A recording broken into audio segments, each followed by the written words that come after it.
What is up, everybody? This is Recap Rewind. I'm J-Lag. And I'm NB. And we are recapping American Horror Story 1984. And that is episode 2 of the season.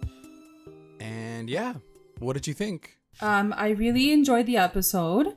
I think it left me with like a lot of questions, but I think I'm okay with that at this point in the season. And I have a lot of predictions and guesses. What about you? I liked the episode, and then things got really, really weird, like in a way that I didn't expect it to go at all. Like this season, I thought it was just going to be like a regular slasher season, but it looks like there's definitely a supernatural layer to all of this. And I don't know how I feel about it. I don't know if I love it. I don't know if I'm like, it's a little bit too much. I don't know if I'm like, get over yourself. Like it's an American Horror Story season. So like, what else did you expect? But I guess there's a lot of questions that came up this episode that kind of answer the reason why they gave us what they gave us in the first episode, in the first couple episodes, I could say even, right? Like, I feel like they set you up for a certain thing, but then by, I guess, the middle of this episode, you're like, nope, this is going to be a little bit different. And then a lot of other questions start to like come up, and I'm like, okay, like what is the situation right now? And like, that's always like the thing, right? Like you're trying to guess where the jump off point is, where this thing is going to take a big turn. Yeah. Right now, I trust them, but like I also don't trust them. Like I don't know what to make of it just yet. Yeah, exactly. And that's what I was saying. Like we already had mentioned Roanoke in our last couple of podcasts, and I'm just afraid that it's going to take that turn. But yeah, I do have a few things. Let's talk about it really quickly. In this episode, there were a few big murders. Mr. Jingles kills the main psychiatrist in like the first 2 minutes of the episode. Yeah. She was completely useless.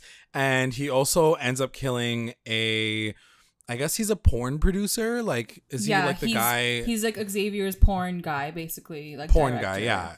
So he like dies. got him into like some crazy shit. But so he was like spying on. Was it Jingles like, that killed him for sure? Like, do we know that for sure? I guess we don't know that for sure. But then again, he did like take his ear. Yeah, and, that's true. That's true. Like, I think fair to assume that it could be him, I guess. Yeah, it's safe to assume that it is him. Okay. I will say, though, that it is very sketchy that on an overall, Margaret just got, like, super duper sketchy this episode. Like, she's a huge question mark for me. I have no idea, like, what her angle is. It worries me because the minute they start getting really obvious, that's when I start to question. I'm like, okay, why are they feeding us this information? Why are they, like, going overboard with, like, her dramatics and her, like, sketchiness? Yeah. So, it was definitely, like, she was extra sketch this episode. For sure. And... yeah, so I think those are the main big things that happen. We do get a little bit of kind of background story from two characters, one of them being Brooke, and finding out that she was about to get married last summer, and then she had like the worst wedding of all time. Yeah, like probably the worst situation that you can ever ask for. She marries a guy, or she's about to marry the guy, and the guy gets like super duper jealous while they're on the... like, you know, like they're at the altar, and he like kills her. It looks like her dad. I think it was like her dad that walked her down the aisle. Kills her dad, kills his best man / best friend, and then shoots himself, and then leaves her. It was just alone. very, very like shocking, and you know, it's just making me really question who she is as a character and like what's happening with her life, because it's just too hard to believe. I didn't believe it. I'm sorry. I was like, this is crazy. Like this shit never happens, you know? And that's the thing. It's like, should we just believe her and go along with this at this point? Because she's already had like 2 crazy things happen to her this episode, or like so far in the season, and I just feel like, are we gonna see the truth, or is a twist gonna be like, haha, I was just joking, everybody, like, or is like, I don't know. Or so we'll talk about my final theory like before we get into our roundups, but another backstory that we get is from Richard Ramirez. Like, we kind of find out why he's like a psycho murderer rapist when he's having that fucking conversation with Margaret, like randomly. Like, what did you think of that whole situation? He keeps seeing the guy, what's his name, the camper from the Jonas, and we find out that he's Jonah or something. Jonas. Yeah, Jonas, and he's stuck in. he's stuck in a loop. Like it's almost like he dies and then he comes back to life and he's back at Camp Redwood, and even Margaret and him have a conversation. She's like, yo, I think you're like a ghost. And he's like, I'm a ghost? Because like they know each other from like 1970, but he hasn't aged. Yeah, I mean, like, she has. I feel like that was definitely one of the biggest revelations of the episode, where she's like, oh my god, I know you, and he's like, oh, I know you. So he was in the room or a part of that whole thing when like everyone got killed. Right. And I think what the most important thing is to like take away is that his version of events of that night are a little different from like her story, because in his version, like, she looked, yes, she was covered in blood, but like she was fully standing. Like, she didn't look as fucked up as like she seemed in her version of events. So I feel like there's something going on, and like the truth is very, very like skewed, you know?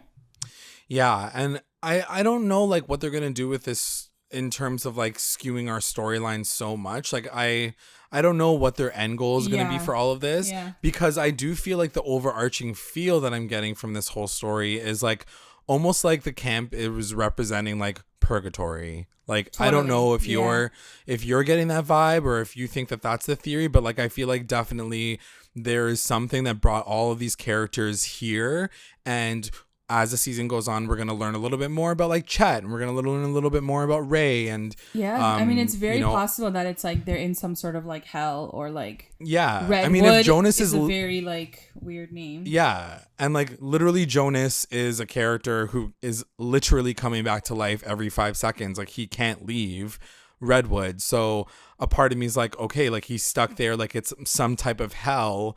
You know, like Margaret had a near-death Murder experience. House? Do you think it's going to be like Murder House?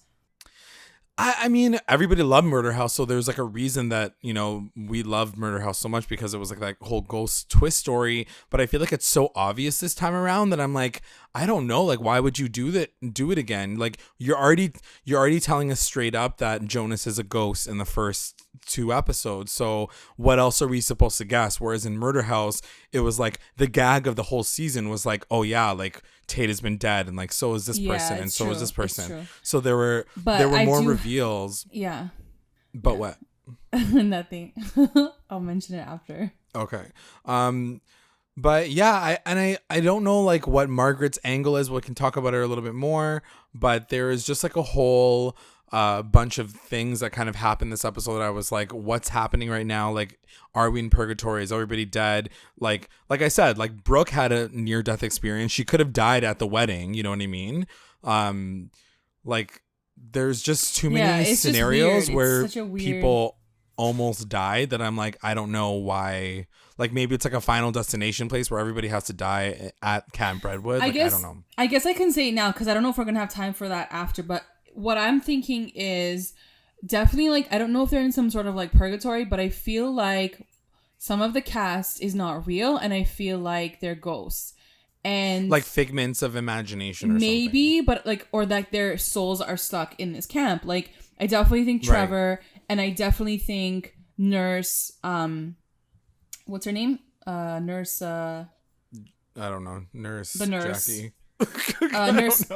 Trevor and Nurse Rita, I think they are ghosts, but the significance of that, like, I still don't understand why, and I'll tell you my reasoning why I think that they are ghosts. First of all, we never saw their like origin story, or like how they even like showed up in the camp, right? Like, Trevor just kind of like rolled in and he's like, I got a big dick. Then Nurse Rita was just like, oh, like, I just like work here. Like, they're like, don't you have like a real job? And she was like, yeah. She's like, but I'm a camp counselor. Right. Fast forward to this episode, where how funny is that their van, like, they crashed their van, right? And so they have no other way of leaving. Of course, Trevor and freaking Nurse Rita, they're like, oh, we have cars, like, we can like put you guys like in our cars. And I was like, oh, cool, like, they're actually gonna like run away. And then they're like, oh no, we forgot our keys, like, we have to go back into camp and to get our keys. Keys. And then they never even find up their keys in the end. Like, Rita, the nurse, doesn't find her keys. I think it's just weird, but I don't know what that means. Like why those two characters? What are they going to do? Are they like evil spirits? Are they trying to kill everyone else? Exactly. And I will say that I was kind of shocked that everyone else was freaking, or I shouldn't even say everybody else. Like, when the body was found outside of the showers, like, yeah, the guys were freaking out for a second. And then when Brooke came in, like, she like lost her mind. But then It's funny that you mentioned Trevor, because Trevor was like, oh, here she goes, like, as if he's so unfazed by a literal dead body in front of him. That's true. So I was like, why does he not care about this situation? Like, why is he freaking out? Is it because he's like this macho big dick guy, or is it because like he knows more than they do? So like I said, lots of shit happened. There was a conversation with the Night Stalker and Margaret. There was a conversation with Jonas and Margaret. And you know, Margaret's obviously pushing like her Jesus storyline, which is really interesting. And part of me was like, are they gonna do like a Freddy versus Jason storyline with like the Night Stalker going after Mr. Jingles, because she was like, no one can die at this camp, and I'm like, but why though? And like, what does that even mean? Yeah, like I definitely feel like Margaret knows more than of course she's putting on, of course. And I just want to know what it is. All right, let's get into our recap roundups. Recap roundups. Best moment. What was your best moment? Honestly, like I really couldn't think of a best moment of the episode.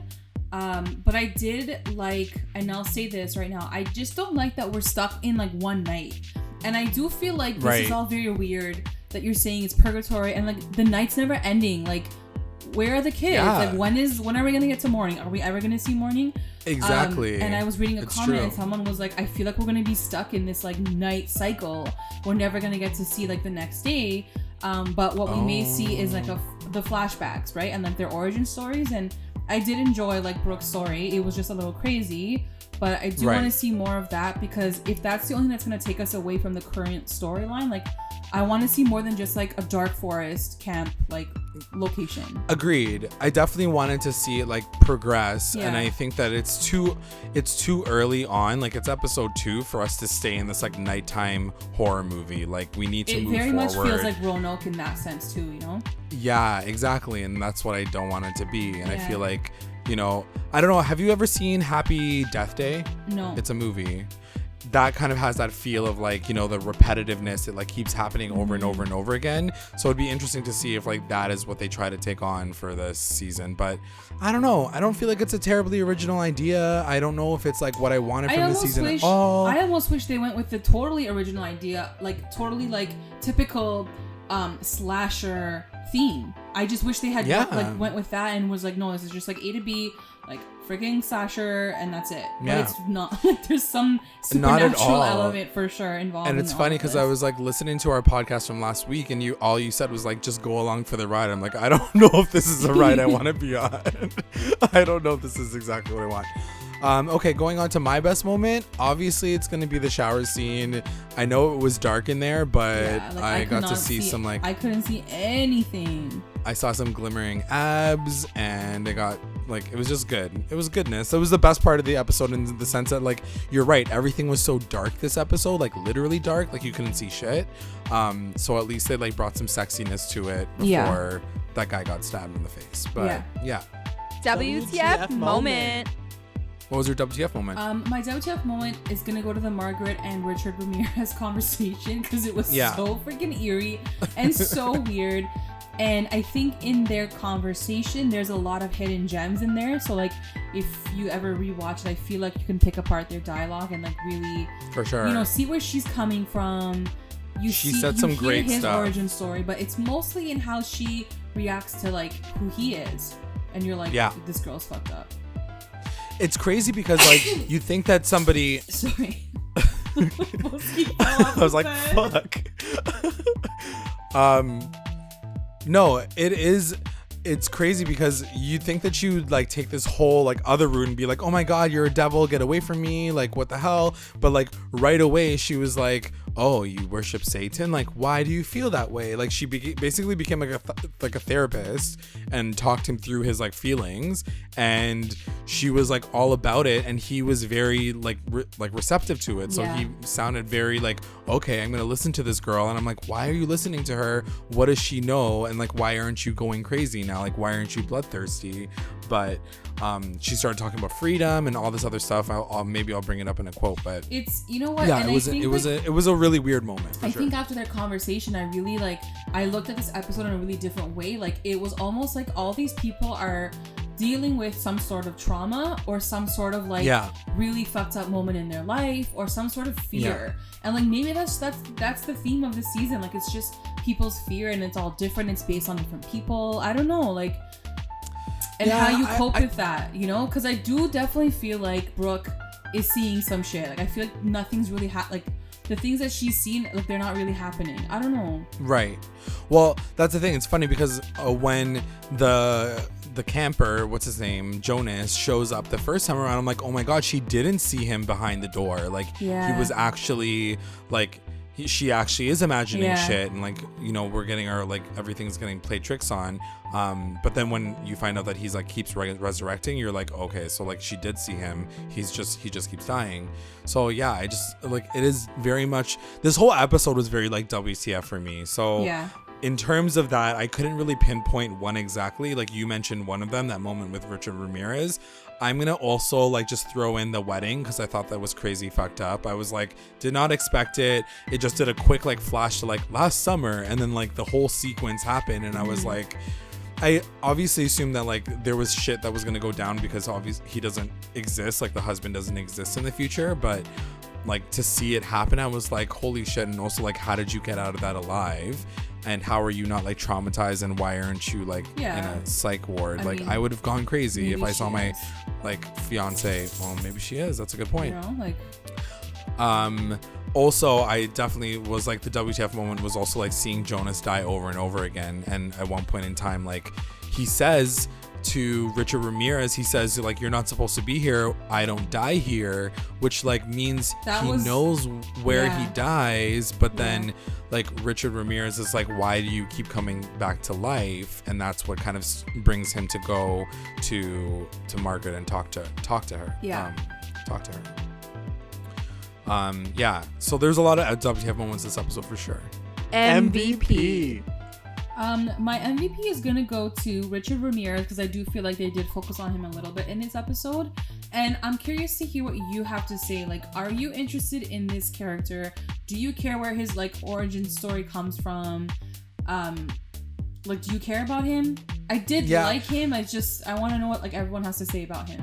See, I'm like conflicted in that regard because I feel like there's a side of me that's like, yeah, I'm totally interested in it, but I think that it goes back to like what we said about the entire podcast when we did American Crime Story with Andrew Cunanan, and like how I don't like the idea of having to like, you know, sympathize for and like you're glorifying, a murderer. Not glorifying, but like you're writing a story about this character who was a real person and killed a lot of people, and like, why are we delving into his psyche? Like, why not just create a fake character? Why do you have to use him?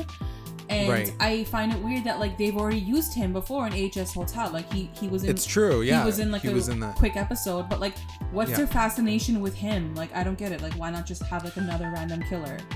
Yeah, I outside of the fact that it's like 1984, and I'm sure like he was actually around in LA like when it was happening. It was, But at the same time, I'm just like, I don't understand the connection. I don't know why there's like he's literally having a therapy session, and like now he's, like I said, he's gonna be like this Freddy versus Jason situation where like they're both gonna go after each other.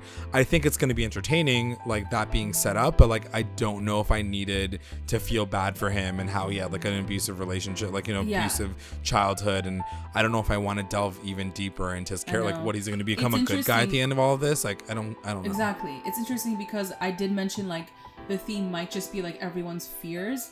And I think his fear is the fact that this guy keeps coming back to life. He's like I killed him, and he came back. Like, that must be the biggest fear for a serial killer, is like that they come back and they haunt like you. He has, like, you know, like his power over him is not like winning. Yeah, he keeps like losing every single time. That's true. He's my MVP mostly because he was a big focus of the episode, and I think between him and Margaret, like you do see a lot go down. So 100%.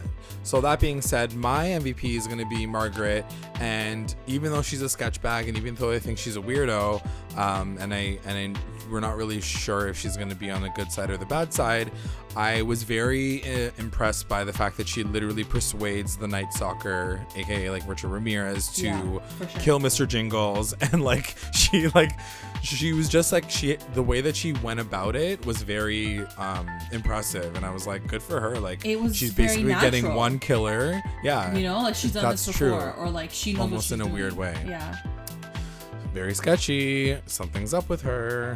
I don't know. Anyway, LVP. who's your LVP?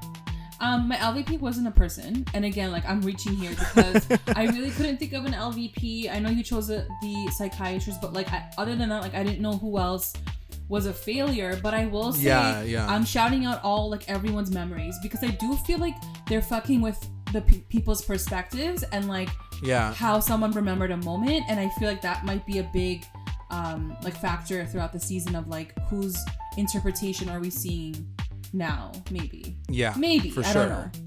Maybe, and that's the thing. I'm like, I don't know if I'm gonna want to watch a season that's like that. I like feel like it's a little too much. I don't know if I want a perspective season. I didn't think that was. I thought it was gonna have fun in the 1980s. Like, that's what I thought. And that's really what I wanted to see. I just wanted to see like a really basic ass slasher, you know, like season. I don't need ghosts coming back. I don't need like Lord Jesus like quotes. You know. Anyways. Yeah. No, I agree. My LVP is gonna go to the psychiatrist, as you mentioned, because she was literally useless. They like set her up, and I know that in most horror movies, like they do end up dying like right away, because they're like, we tried to save him all these years, and he killed me anyway. Like I feel like it happens a lot. The one in Michael Myers, like the guy lasts the entire freaking series. You know? Yeah, I mean, I think he does die like in like the newer ones, like Halloween H2O or whatever. But do you think she'll come back? No, I think she did. That's it? Like we saw her in the water, like when Brooke sees her in the water. So I think that like she's dead for sure. Yeah. I just can't, like, I just feel like it was such a waste situation to even like get us set up for it, and then nothing came of it. You know what though? I think that they may link back to the asylum or wherever she came from. Like I feel like she's made that connection for us now that we know that like he escaped from somewhere. So maybe at some point they'll bring that back like later on or something. I don't know. And she does have a conversation with him, doesn't she? She says his first name before he attacks her. Yeah. And he does say to her, like, I didn't think that Mr. Jingles was ever going to talk, but he does. He ends up saying, like, you're right, I am a monster. And then he kills her. Or like cuts off her ear because she's already dead at that point. I feel like he's not going to be as scary as he's made out to be. I feel like we're going to like him by the end of this. And that's the thing, before he like kills her on screen, I was like, oh, maybe he's just like misunderstood and he's like out to get revenge on Margaret because like she tarnished his name or something.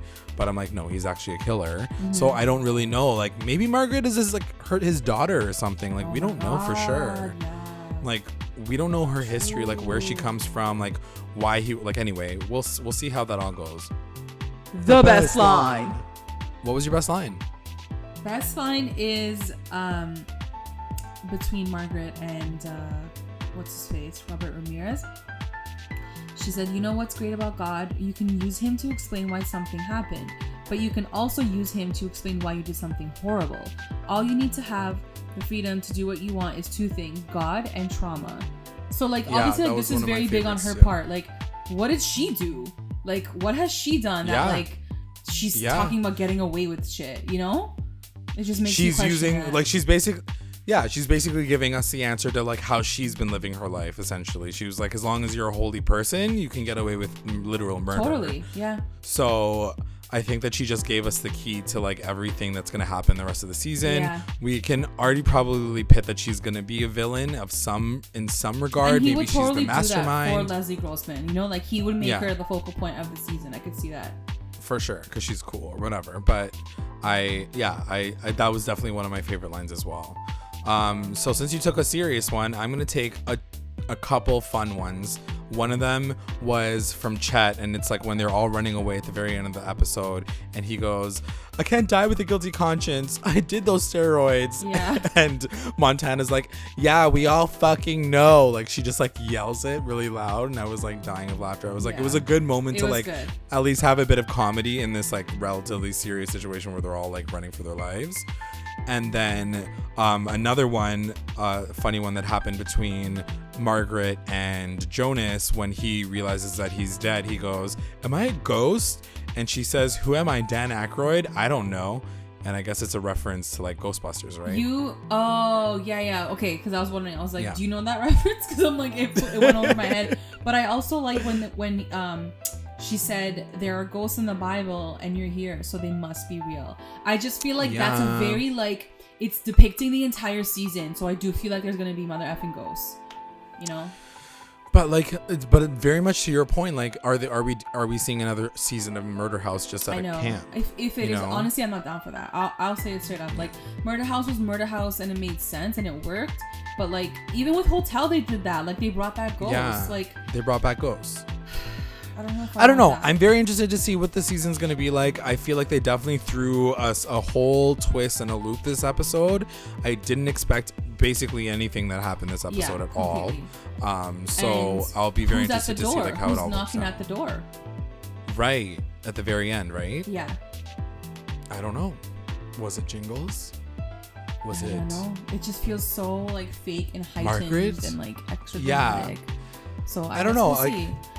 We'll see. We'll see. Yeah. I think that I think outside of all the weird shit that happened, it's still an entertaining season so far. I think that watching the characters go through it, even though they're just basically screaming and crying, I think it's fine. Like, there's some characters that I'm not in love with 100%. Like, Xavier is really fucking annoying. Can't wait for him to die. Like, but there's some characters that I feel like don't have enough screen time for them to kill them off yet. Like Chet and Ray. Like, I want to see what they're gonna do with their characters before they kill them off. Because, like, really, when you look at it, it's not a very big cast, and like they are big names. So you would assume that they're gonna get these big roles and then get killed off. I mean, we have like 8 more episodes to go, so I think they're gonna have to do something to fill it up, you know? Yeah, 100%. And that's it, guys. Let us know what you guys thought about it in the comments below. I do have to say, like, half the fun is really reading your guys' comments, like, under our podcast, and like seeing how you guys are taking the whole season and like what your thoughts are and what your predictions are. So be sure to like tweet us, Instagram us, definitely, at recap_rewind. Send us what you guys think so that we can like, and definitely keep those coming. Like, I think that and, like Emby was saying, like, I think that it's gonna be a really fun watch, and I think that throwing in these comments, and I think because we don't know what the hell's going on, we're always open to like hearing people's ideas and like what people thought about the season so far. Really quick, I just want to, for like all the movie fans, I was reading one of the like reviews or comments or something, and someone picked up the fact that the beer that they're drinking is Pabst Blue Ribbon beer. And someone mentioned that there's some sort of throwback or some sort of like reference to a David Lynch movie called Blue Velvet. Okay? I read the synopsis. Jeez, I can't find links to it, but there is something about a missing ear being cut off in that film. So I feel like there is some sort of link. You guys do the research for me. You guys come back, tweet us, Instagram guys do us. the research and come back, and we'll talk about it. The movie is called Blue Velvet, and I want to know what you guys have to say, or like if you guys have any connections or theories, because for sure there's a link, for sure. That whole ear cutting thing off, like 100%. So I'm curious to see what you guys have to say about that. For sure. I'm all down for like any leads that we can get from this and solve this mystery before we get even more confused. I just want to take the time to thank our patrons of the episode. In our Rewinder squad, we got White, and then we got our Lit Rewinders. Thank you, Sarge, Soleil, Serena, Tina Ann, Jessica, and Kate. And our Mommy Rewinders, thank you to Grace, Becca, Sarah, and Tamala. If you would like to join our Patreon family, check us out at patreon.com/recap_rewind. And if you join, you'll get access to all the things Recap Rewind, including exclusive contests, content, and updates. So check us out.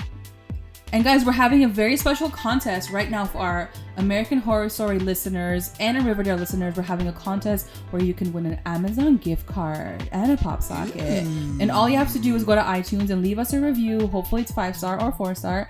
And just leave a review. And we're going to do a contest draw in December, and then we'll let you guys know. But you guys get a chance to win an Amazon gift card and a pop socket. So why not? Like, just do it. Just do it. That's all you need to do. Just comment. Yeah. Yeah, we're bribing you, but just do it. It's fine. Yeah. Don't worry about it. Finally, make sure you guys check us out on Instagram, Twitter, YouTube, SoundCloud, Speaker, iHeartRadio, Google Podcasts, Spotify, iTunes, Facebook. We're literally everywhere. So make sure you guys stay connected to join the conversation. Like, subscribe, follow, review, comment, tell all your friends about us just to stay engaged with Recap Rewind. And that's it from us. Thanks for listening. Bye. Bye.